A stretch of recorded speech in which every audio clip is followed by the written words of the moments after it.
Nas primeiras páginas da história humana, logo após a poeira da criação assentar e a tragédia fratricida manchar a terra, surge uma figura silenciosa, envolta em mistério. Ela é a esposa de Caim. O livro de Gênesis nos diz que, após ser amaldiçoado por Deus pelo assassinato de seu irmão Abel, Caim se retira para a terra de Nod, a leste do Éden, e lá ele conhece sua esposa. Quem era essa mulher? De onde ela veio? A Bíblia, um livro repleto de genealogias detalhadas e histórias de matriarcas poderosas, omite seu nome, sua origem e sua voz. Ela entra na narrativa como uma necessidade funcional, a mãe do filho de Caim, Enoque, e a progenitora de uma nova civilização. Essa ausência de detalhes não é um mero descuido editorial. É um enigma que ecoa através dos milênios. Este silêncio bíblico gerou inúmeras teorias e debates acalorados entre teólogos, historiadores e céticos. Para alguns, é uma prova de que a narrativa de Gênesis é mais alegórica do que literal. Para outros, é um quebra-cabeça que pode ser resolvido com uma leitura atenta das entrelinhas e a ajuda de textos antigos não canônicos. Ela é um fantasma na máquina da história sagrada, cuja existência levanta questões fundamentais. A ausência de seu nome a transforma em um espelho. Em sua figura anônima, podemos projetar nossas próprias perguntas sobre destino, escolha e o papel do indivíduo em meio a eventos divinos. Ela é a primeira mulher a se casar com um homem marcado pela tragédia, um exilado. Sua história, ou a falta dela, nos força a confrontar o que significa construir uma vida à sombra de um pecado que não era seu.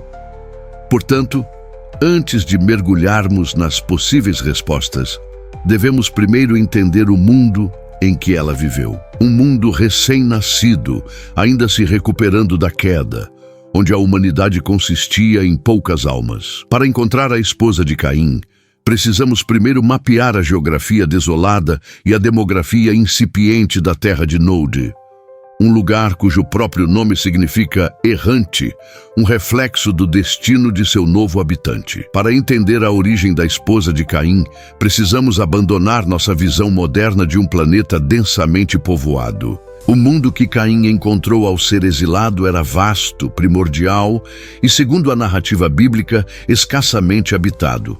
A família inicial consistia em Adão, Eva e seus filhos. Quando Caim é expulso, sua maior preocupação não é a solidão, mas o medo de que qualquer que me achar me matará.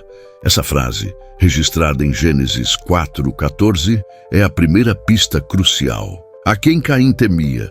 Se a humanidade se restringia apenas a seus pais, quem seriam esses potenciais vingadores? Isso sugere que a população da Terra já era maior do que a contagem explícita de Adão, Eva, Caim e o falecido Abel.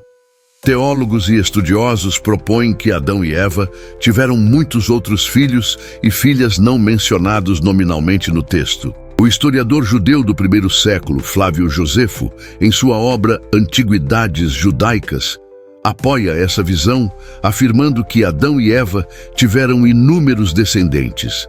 A Bíblia foca nas linhagens mais importantes para a sua narrativa teológica, a de Caim e, posteriormente, a de Sete. As outras ramificações familiares, embora existentes, podem ter sido consideradas secundárias para o propósito central da Escritura, que era traçar a linhagem messiânica.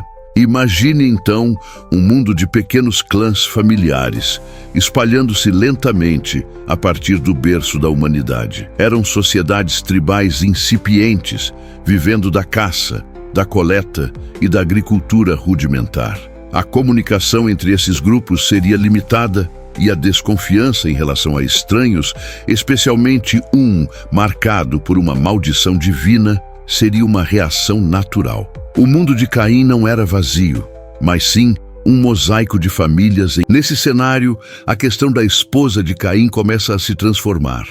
Ela não precisa ter surgido do nada ou de uma raça pré-adâmica, como algumas teorias especulam.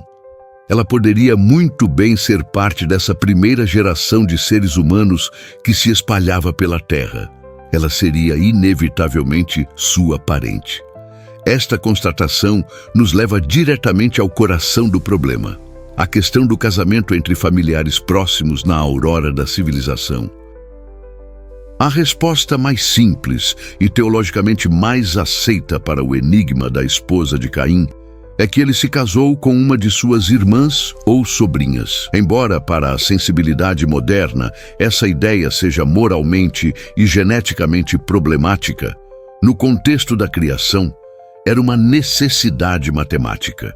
Para que a humanidade, descendente de um único casal, pudesse se propagar, os casamentos entre parentes próximos eram inevitáveis nas primeiras gerações. As proibições contra o incesto, como as detalhadas no livro de Levítico, foram estabelecidas por Deus muito mais tarde na história de Israel.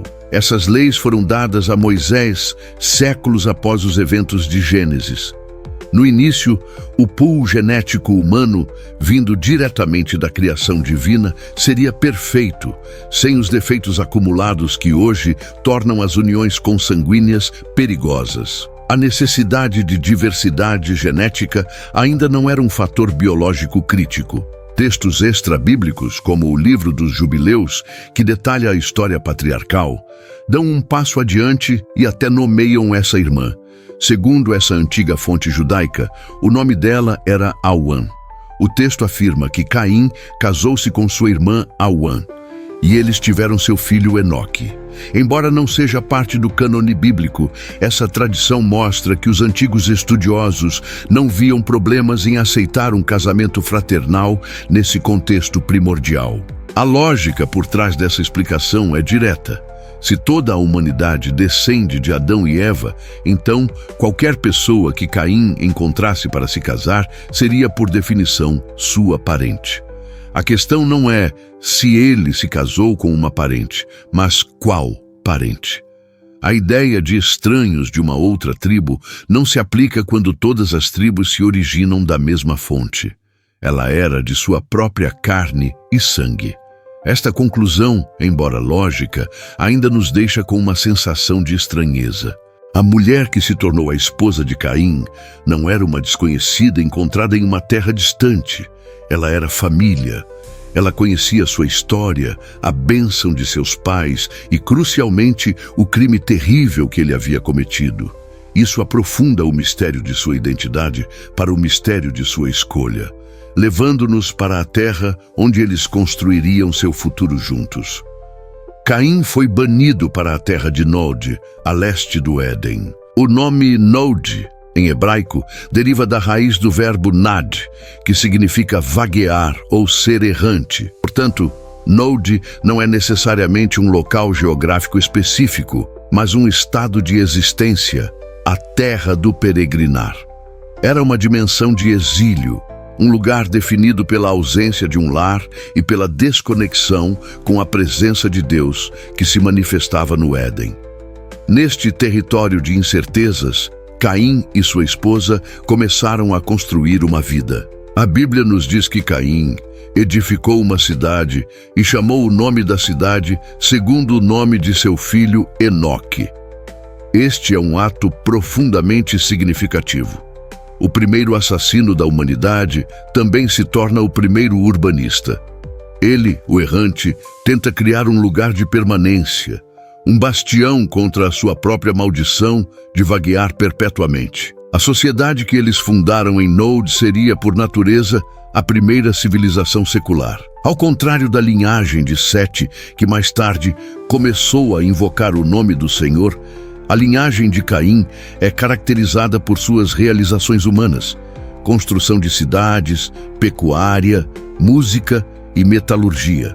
Eles eram inovadores, pioneiros das artes e da tecnologia, tentando forjar um sentido e uma segurança em um mundo sem a bênção explícita de Deus. Essa busca por autossuficiência e progresso material pode ser vista como uma resposta direta à maldição de Caim. Banido da agricultura abençoada, quando lavrares a terra, não te dará mais a sua força, ele e seus descendentes tiveram que encontrar novas formas de sobreviver e prosperar.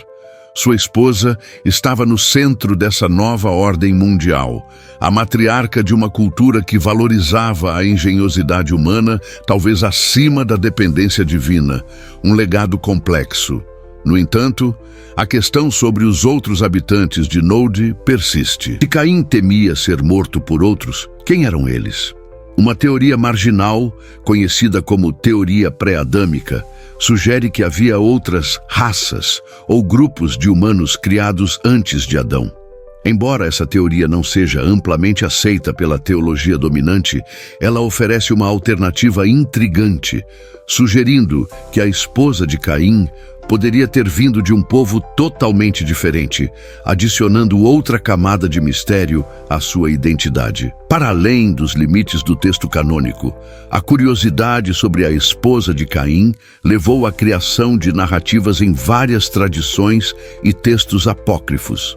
Esses escritos, embora não considerados inspirados ou autoritativos pela maioria das correntes do judaísmo e do cristianismo, oferecem um vislumbre de como as culturas antigas tentaram preencher as lacunas deixadas pela narrativa de Gênesis. Eles buscaram dar um nome e uma história à mulher sem nome. O mais proeminente desses textos é o livro dos Jubileus, uma obra judaica do século II a.C. Ele reescreve a história de Gênesis e Êxodo com um calendário e cronologia próprios. É em Jubileus que encontramos o nome Awan, atribuído à esposa de Caim. O texto especifica que Awan era filha de Adão e Eva, nascida depois de Caim e Abel. Essa tradição fornece uma resposta direta e clara, solidificando a teoria do casamento entre irmãos. Outras tradições judaicas e islâmicas também elaboram sobre a primeira família. O historiador armênio Mikitar, de Airivank, do século XIII, por exemplo, a chama de Klimat. Em algumas lendas rabínicas, é sugerido que Caim e Abel tinham irmãs gêmeas, com quem estavam destinados a se casar, e o conflito entre eles surgiu de uma disputa sobre qual irmã pertenceria a quem. Essas histórias, embora fascinantes, são consideradas mais folclore do que teologia. O trabalho de Flávio Joséfo, Antiguidades Judaicas, não lhe dá um nome, mas reforça a ideia de que Adão e Eva tiveram muitas filhas, tornando plausível que Caim tenha tomado uma delas como esposa para gerar descendentes. Para Joséfo, um historiador que tentava apresentar a história judaica de forma lógica para um público greco-romano, essa era a explicação mais racional e direta para a continuação da linhagem de Caim. Essas fontes extrabíblicas, portanto, não criam um mistério, mas tentam resolvê-lo. Elas refletem um desejo humano universal por completude narrativa. Ao nomeá-la, eles a tiram da sombra e a transformam em uma personagem com uma identidade. No entanto, o fato de o texto bíblico ter escolhido explicitamente omitir seu nome nos leva a uma questão ainda mais profunda sobre o propósito por trás desse silêncio deliberado. Por que os autores de Gênesis, tão meticulosos com genealogias, deixariam essa figura crucial sem nome? A resposta pode residir no propósito simbólico e teológico da narrativa. Na cultura do Antigo Oriente Próximo, um nome era mais do que uma etiqueta. Era a essência da identidade, do propósito e do destino de uma pessoa. Ser deixado sem nome no registro sagrado era, de certa forma, uma declaração poderosa sobre seu papel na história. A omissão de seu nome pode servir para focar a atenção inteiramente em Caim e no legado de sua transgressão. A história não é sobre ela, mas sobre ele e a linhagem que ele origina. Ela é o meio pelo qual a maldição e a semente de Caim continuam. Sua identidade individual é subsumida em sua função de esposa e mãe, uma prática comum em textos patriarcais antigos, onde a linhagem masculina era a principal preocupação genealógica e social. No entanto, esse anonimato também lhe confere um poder simbólico único. Ela se torna um arquétipo, representando todas as mulheres cujas histórias não foram contadas, cujas contribuições foram ofuscadas pelos feitos ou crimes de seus maridos. Ela é a figura silenciosa nos bastidores da história, cuja força e resiliência são essenciais, mas raramente reconhecidas. Ela representa a continuidade da vida, mesmo diante da tragédia e do exílio. Além disso, seu anonimato pode ser uma ferramenta literária para acentuar o isolamento de Caim. Mesmo em seu casamento, ele permanece definido por seu crime e sua separação de Deus. Sua esposa, sem nome e sem voz, não pode redimi-lo ou alterar sua narrativa. Ela se junta a ele em sua jornada, mas a história permanece centrada na marca que ele carrega, um lembrete perpétuo de seu ato contra seu irmão e contra Deus. Esta escolha deliberada de anonimato, portanto, nos convida a olhar além da identidade literal e a contemplar o significado de seu papel. Ela é um vaso para o futuro, uma parceira no exílio e uma figura cujo silêncio fala muito sobre as estruturas sociais da época e as prioridades teológicas do texto. Sua história não está em seu nome, mas na escolha que ela fez de se unir a um homem quebrado e amaldiçoado. Vamos agora nos concentrar no momento mais crucial da vida desta mulher anônima, sua decisão. Independentemente de ser sua irmã, sobrinha ou uma mulher de outra tribo, ela fez uma escolha. Ela concordou em unir sua vida à de Caim. Um homem que não era apenas um estranho ou um vizinho, mas o primeiro assassino da história. Um homem marcado por Deus como um fugitivo e um errante. Que tipo de coragem ou desespero motivaria tal decisão? Pense no peso dessa aliança. Ela não estava apenas se casando com um homem. Estava se casando com seu passado, sua maldição e seu futuro incerto. Ela escolheu deixar para trás sua família, sua terra natal, para se aventurar no desconhecido da terra de Nod com um pária. Foi um ato de fé cega, de amor incondicional, ou talvez uma decisão pragmática em um mundo com poucas opções? O texto não nos dá a resposta, deixando-nos a sós com a imensidão de sua escolha. Esta mulher se torna, nesse ato, a primeira figura de resiliência e talvez de redenção não solicitada. Enquanto Caim estava focado em construir uma cidade para se proteger do mundo, ela estava focada em construir uma família, o verdadeiro fundamento de qualquer nação. Sua decisão de ter um filho com ele, Enoque, foi um ato de esperança radical. Foi uma declaração de que, mesmo na terra do exílio, a vida poderia florescer novamente. Sua história é um lembrete poderoso de que nossas escolhas definem nosso caminho, mesmo quando as circunstâncias são sombrias. Você se sente inspirado pela coragem silenciosa desta mulher e quer continuar explorando os mistérios profundos da fé e da natureza humana? Considere se inscrever no nosso canal. Deixe seu like para nos ajudar a trazer mais histórias como esta e comente abaixo o que você acha que a motivou. Sua participação é fundamental para mantermos essa jornada de descoberta. Ao analisar sua decisão, somos forçados a confrontar a complexidade do coração humano. Ela viu algo em Caim que a narrativa não revela? Um arrependimento silencioso, um desejo de recomeçar, ou ela simplesmente aceitou seu destino com uma força silenciosa que se tornaria a base de uma nova civilização? A escolha dela não foi apenas um casamento, foi o ato fundador de uma nação que mudaria o curso da história humana. O papel da esposa de Caim transcendeu de meramente dar continuidade a uma linhagem. Ela foi a cofundadora de uma civilização, a matriarca silenciosa de uma nação que, embora originada em pecado e exílio, se tornaria um centro de inovação e cultura. Com o nascimento de seu filho Enoque e a construção da cidade de mesmo nome, ela ajudou a estabelecer as bases para a primeira sociedade urbana registrada na Bíblia. Sua influência se estende através de seus descendentes, que se tornaram pioneiros em diversas áreas do desenvolvimento humano. Seu bisneto, Lameque, teve filhos que moldaram o futuro.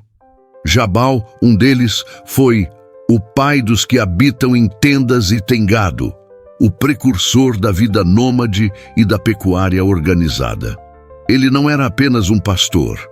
Ele representava um avanço econômico e social significativo para a época, um novo modo de vida. Seu outro descendente, Jubal, foi o pai de todos os que tocam harpa e órgão. Com ele, a arte da música nasceu. Imagine a importância disso em um mundo primordial.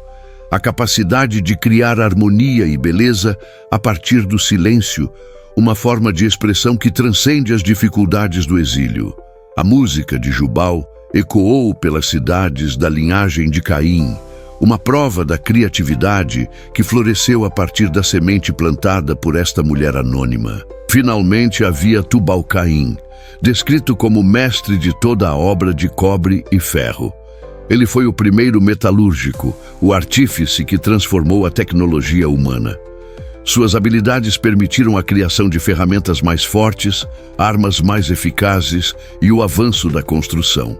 A linhagem que ela nutriu não era apenas de sobreviventes, mas de inventores que impulsionaram a humanidade para a Idade do Bronze e a Idade do Ferro. Portanto, a mulher que se casou com Caim não foi apenas uma esposa passiva. Ela foi a rocha sobre a qual uma nova cultura foi construída. Através de seus filhos e netos, ela se tornou a ancestral da urbanização, da economia pastoril, da arte musical e da tecnologia metalúrgica. Seu legado silencioso está gravado nas próprias fundações do progresso humano, um testemunho do poder de uma única escolha de construir um futuro a partir de um começo quebrado. O legado gerado a partir da união de Caim e sua esposa é profundamente complexo e ambíguo, uma mistura de brilhantismo e escuridão. Por um lado, como vimos, seus descendentes foram os grandes inovadores do mundo antigo. Eles construíram cidades, dominaram a pecuária, criaram música e forjaram metais. Representam o ápice da engenhosidade humana, a capacidade de criar, construir e dominar o ambiente natural, um impulso para o progresso que define a civilização. No entanto, essa mesma linhagem também carrega uma mancha de violência e arrogância herdada de seu patriarca. Lameque, o primeiro polígamo mencionado na Bíblia e descendente de Caim, personifica esse lado sombrio. Em um cântico de vanglória para suas esposas, ele se gaba de ter matado um homem por tê-lo ferido e declara: se Caim há de ser vingado 7 vezes, com certeza Lameque o será 77 vezes. Este cântico é um espelho arrepiante do pecado de seu ancestral, mas com uma diferença crucial. Enquanto Caim demonstrou remorso e medo após seu crime, Lameque exibe um orgulho desafiador e uma sede de vingança desproporcional. A violência em sua linhagem não apenas continuou, mas também se intensificou, tornando-se uma fonte de orgulho. Isso sugere que o espírito de rebelião e autossuficiência da civilização de Caim também continha as sementes da corrupção moral.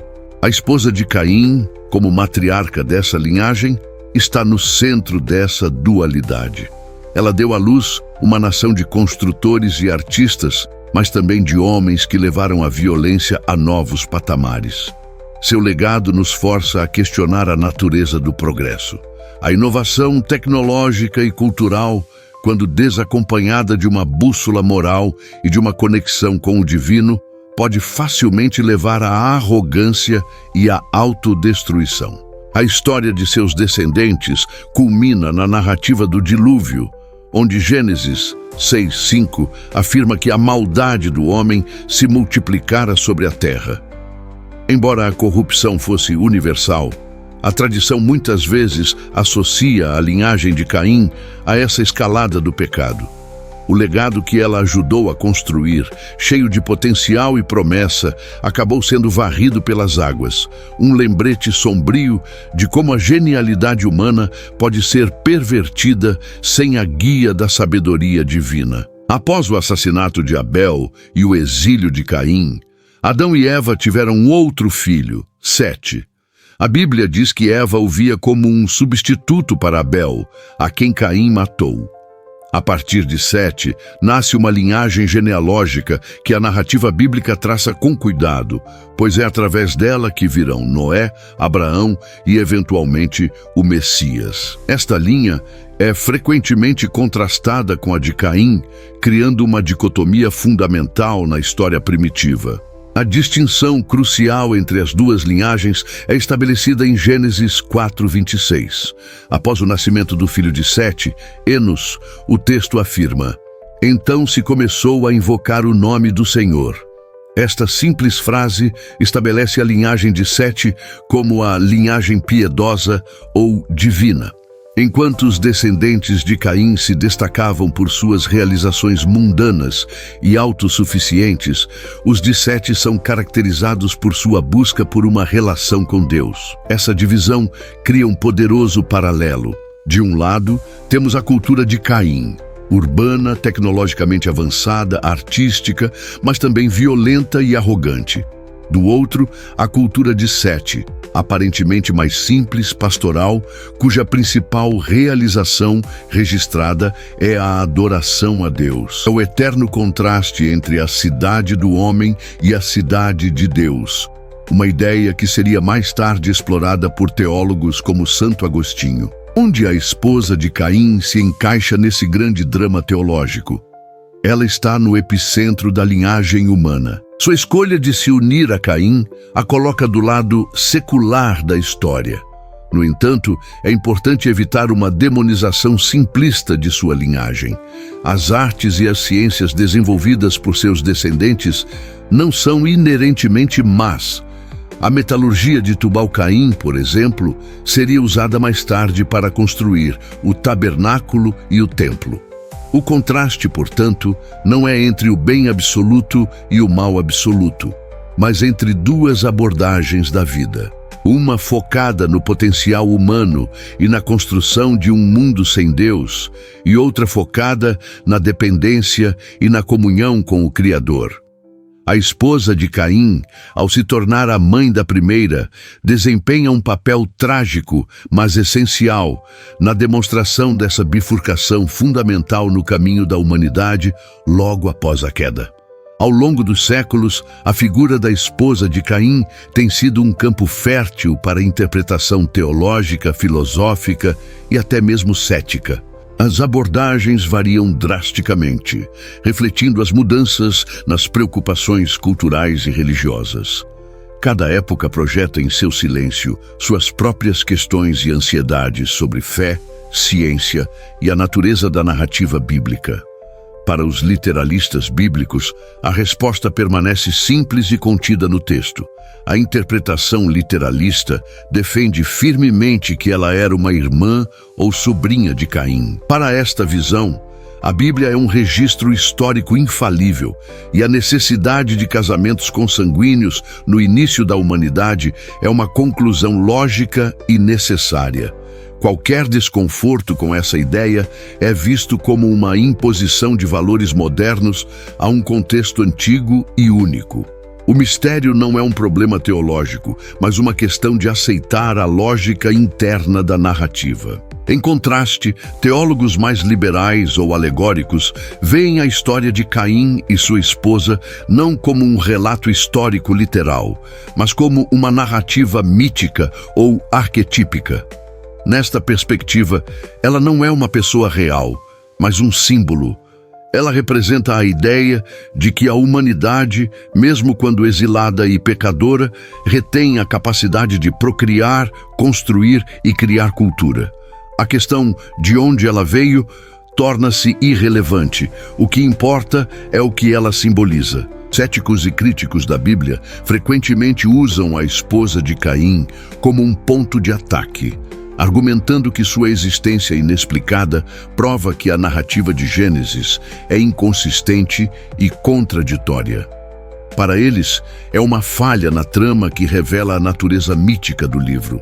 Eles perguntam se havia apenas Adão, Eva e seus filhos, de onde surgiu essa outra mulher.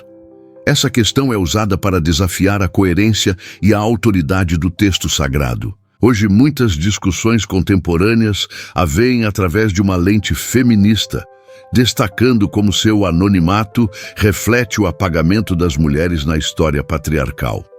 Ela se torna um símbolo da contribuição feminina não reconhecida, a força silenciosa por trás dos grandes homens da história. Sua história, ou a falta dela, é um convite para recuperar e celebrar as vozes perdidas que foram fundamentais para a construção do nosso mundo, mas que foram deixadas sem nome. Para além dos debates teológicos e das investigações históricas, a história da esposa de Caim oferece uma lição profundamente humana e atemporal sobre resiliência. Sua jornada é um testemunho da capacidade do espírito humano de encontrar um caminho a seguir, mesmo nas circunstâncias mais desoladoras. Ela entra na história no ponto mais baixo da humanidade até então: o primeiro assassinato, a primeira maldição e o primeiro exílio. Imagine a sua posição. Ela se une a um homem que é um pária, rejeitado por sua família e amaldiçoado por Deus.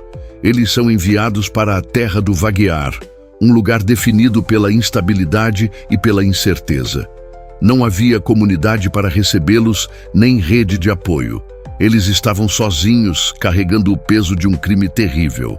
A maioria das pessoas desmoronaria sob tal fardo, mas ela não o fez. Em vez disso, ela construiu. Junto com Caim, ela transformou o exílio Ela transformou um errante em um construtor de cidades. Ela transformou a esterilidade da maldição na fertilidade de uma nova geração. Sua decisão de ter um filho, Enoque, é talvez o ato de resiliência mais poderoso. Em um mundo manchado pela morte, ela escolheu a vida.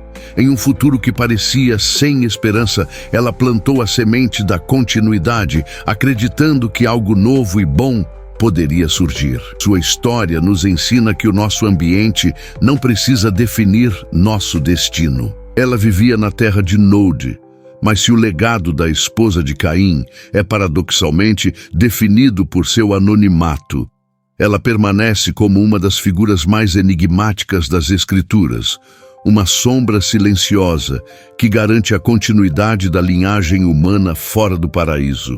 Sua história nos ensina que a narrativa divina é construída não apenas por profetas e reis, mas também por indivíduos cujos nomes se perderam no tempo, mas cujas ações foram absolutamente fundamentais para o desdobramento da história. A sua decisão de se unir a um homem exilado e marcado por Deus revela uma lição poderosa sobre a resiliência e a necessidade intrínseca de comunidade. Mesmo após um ato de violência que fraturou a primeira família, a vida encontrou um caminho para se reorganizar. Ela representa a força do recomeço, a coragem de construir um futuro a partir de ruínas e a crença de que a companhia pode redimir a solidão. Teologicamente, a existência dela serve como um testemunho silencioso da soberania e providência de Deus. Sua presença, seja qual for a teoria sobre sua origem, confirma que o plano divino para a expansão da humanidade nunca esteve em risco.